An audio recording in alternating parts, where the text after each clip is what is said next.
Charlotte, North Carolina. Love Charlotte, North Carolina. Okay. Did you ever come here and just play around with everything that the city offers? Well, I was transportation in North Carolina for 2.5 years. Wow. So I came there and got yelled at a lot about I-77. So, no, I love the whole area. I lived in Raleigh for about 5 years, and Wilmington for a couple of years. So, long time North Carolina hand. Wow. Fort Bragg for several years. So I've lived in North Carolina more of my adult life than anywhere else.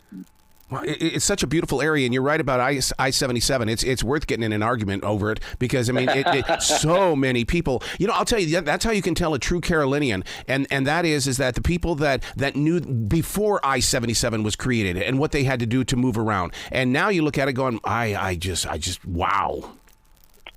Yeah, a lot of cars moving back and forth. And I was, when Pat McCrory was the governor, I was his Secretary of Transportation for 2.5 years. And, had meetings with all the mayors up and down that corridor. And they said, please give us the managed lane. And then, there was, people who thought that, there should be a different way. There was really no other way. And, that had been a project in works for many, many years. Yeah. But,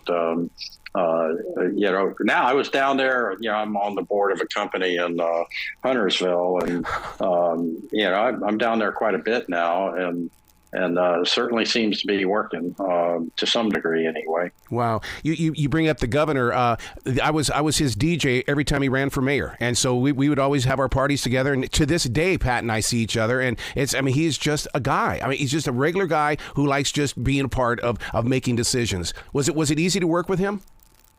Yeah, no, I loved it. He asked me to bring, I played baseball in college, and he asked me to bring in a couple of gloves and a couple of balls. And we'd, instead of having meetings in the office, we'd toss the baseball and work through different problem sets. Great guy. You love working with him. Yeah. When did you discover that you were the author? Anybody can sit down and tell a story or even write out a story, but you are an author. You are a wordsmith. Yeah, so ever since I was a kid, I wanted to be an author, and I started. I was always a big reader, still am, and at some point in my late teens, early 20s, I started reading how to write, because I became curious about why these authors were able to create such well-plotted stories and that held my attention in such a way. And so I began reading how to write a mystery, how to write a thriller, how to write in general. Stephen King's Danse Macabre, On Writing are probably two of the best things to read that I read, and then several other books about how to capture somebody in the first 5 pages, that kind of thing. And then I just started writing. Tom Clancy had said, if you want to be a writer, then start writing. I remember reading that a long time ago.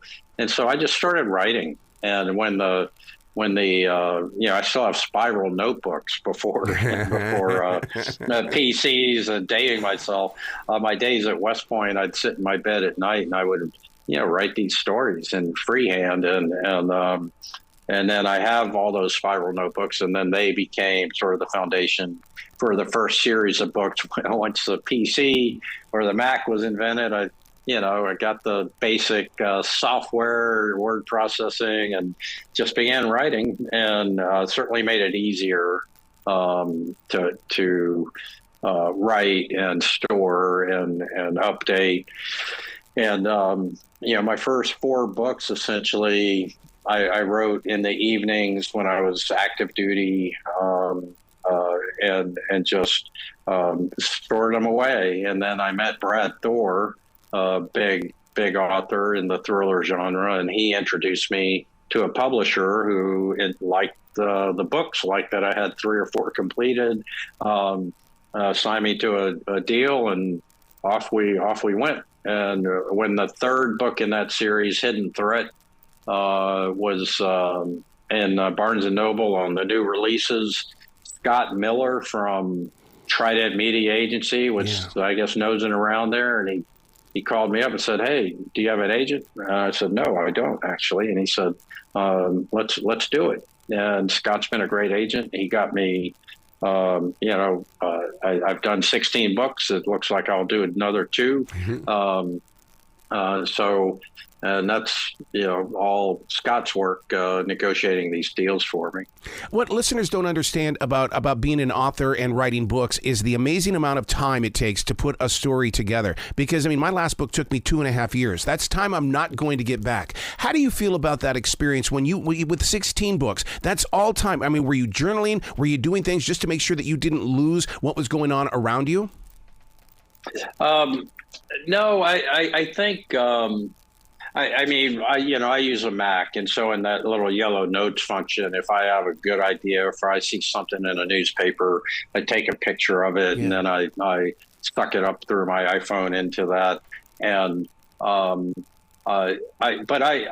a free writer. I write I just start. I have an idea, and then as the plot gels and the characters are kind of telling me what they want to do. That's so true.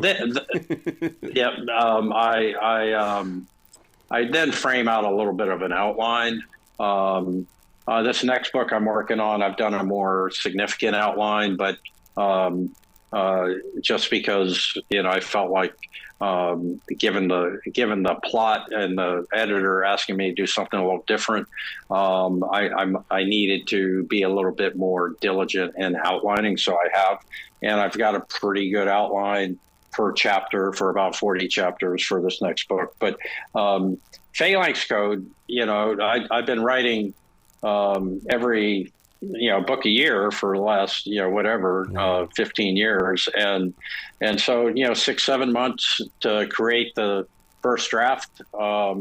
At West Point, we used to have the saying that first draft rough draft equals final copy. That's certainly not the case, and the author business, and so I sent Phalanx Code to my editor, Mark Resnick at Sam Martin's, and he said, "Love it. Make these following changes, and let's see what it looks like." And then certainly I did, and he said, "Okay, awesome, great book." And he sends it to the editors, and then we get into the editorial process. And so it's about a 12-month endeavor if you're doing one book a year. And then this time of year is crazy because today is book release day for Phalanx Code. One of the things that I learned in reading more about General Sinclair is not only it's the idea of how did this even drop into your heart, because you're talking about being a free writer. He's a free agent and he plays by his own rules, but then you've got this Phalanx assassin squad that puts him in the game. Garrett Sinclair and the team he's working with believes that it's a kill list of everybody the Phalanx Corporation is attempting to kill. And so the best cryptologists in the world can't break it. And so Sinclair goes on a mission to uncover what it's all about himself. And that's where, we get into the international travel and intrigue, and the fun and games take place, as they say in the script writing business. And it's you got carnivores wanting to control data and work with governments to put their jackboot on your neck, and then you've got Elon Musk-ish trying to protect free speech and so forth. And so it's a struggle between those two, and certainly the narrative drive takes its own path there, and it's a fun read. It's already getting great reviews on Goodreads and Amazon. Garrett's been with you since 2021, so you really know this character inside and out. Yeah, and he's actually been with me longer than that, because my Jake Mahegan novels, all 6 of them, where I called him something different, but it's the same guy. I just didn't want there to be any issues, but because I thought I might be continuing the one series. But anyway, He's been the commander of these special missions for 9 books now, 6 in the Mahegan series, where he's just a cameo guy. And he was always the guy that would show up at the end of the book and snatch Jake away from his new love interest and make him go on a different mission.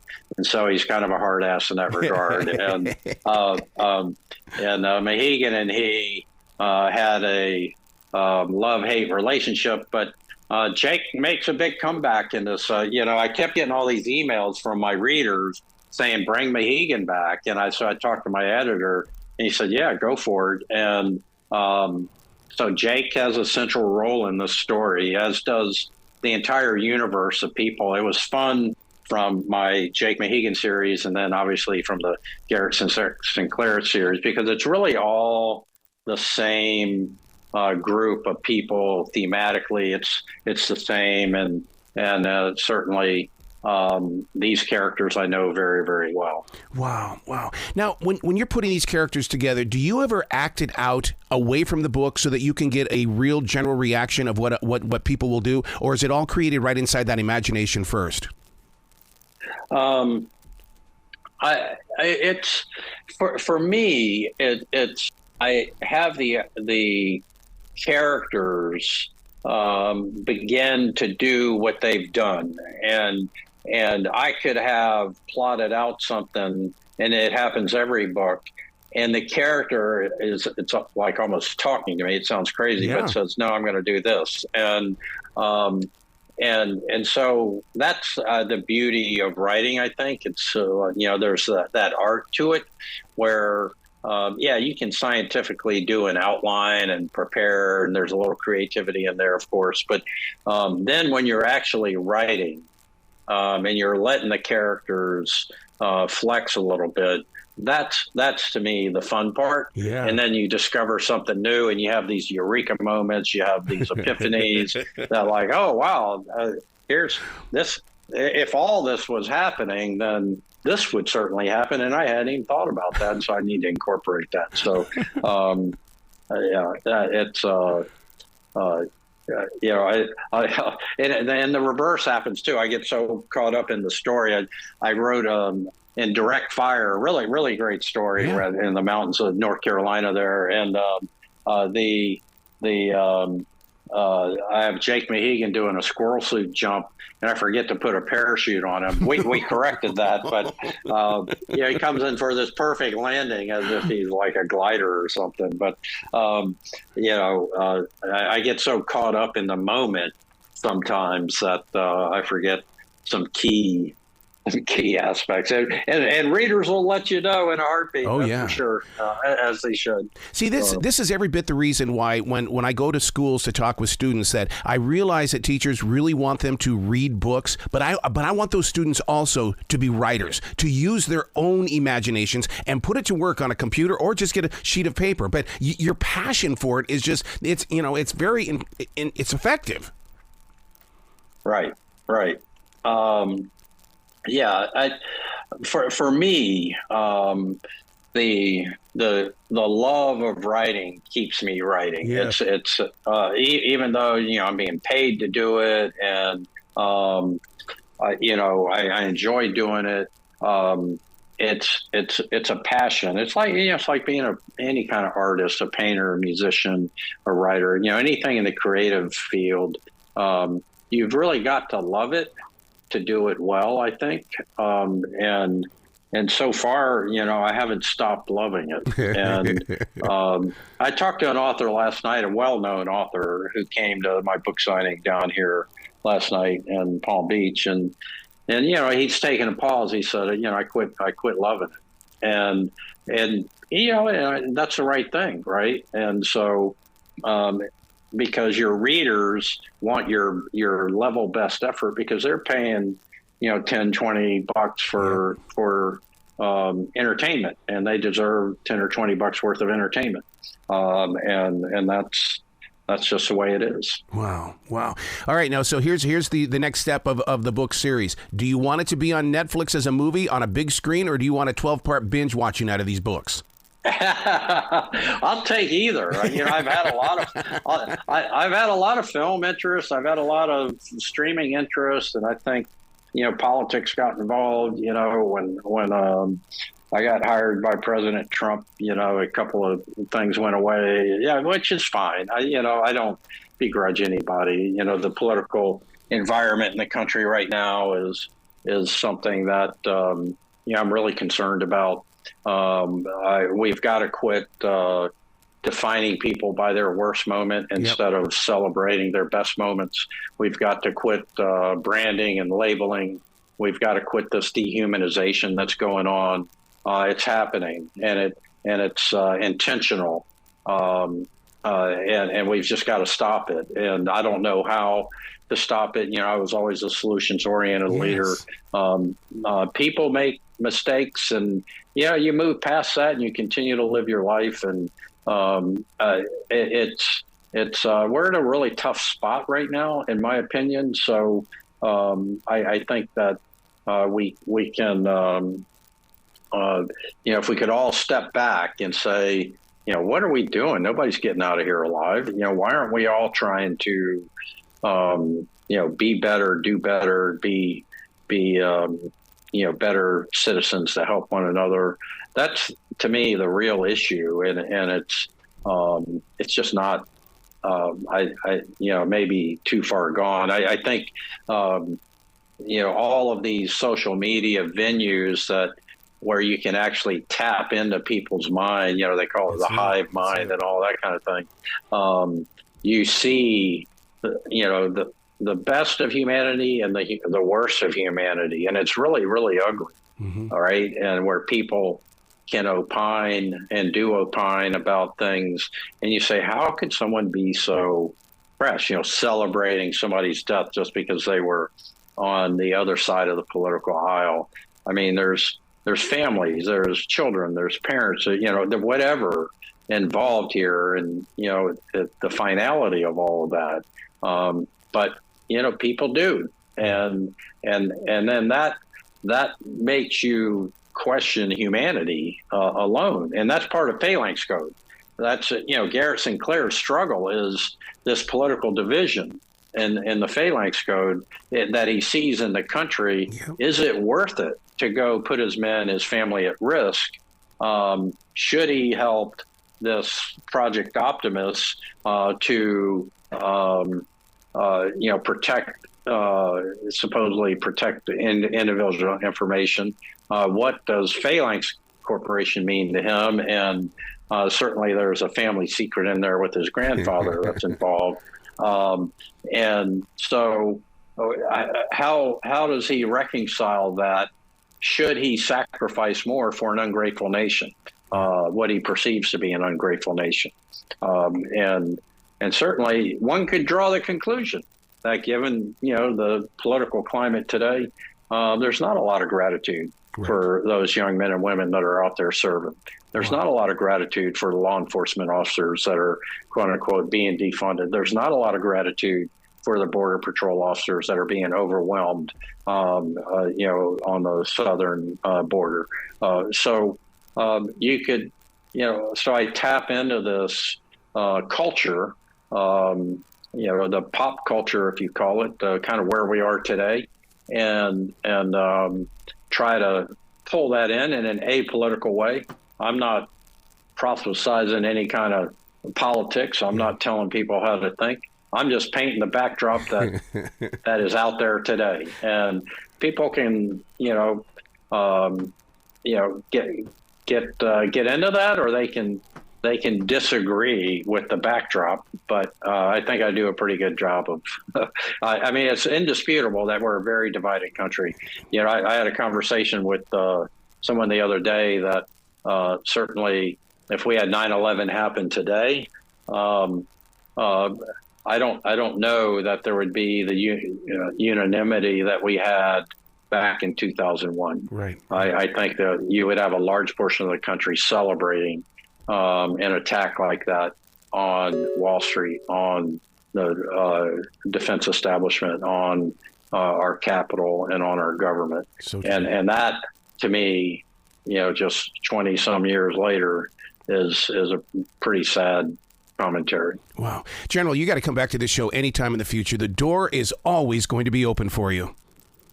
Thank you so much. Thank you so much for all of your writing and the stories. Could you give us an escape, sir?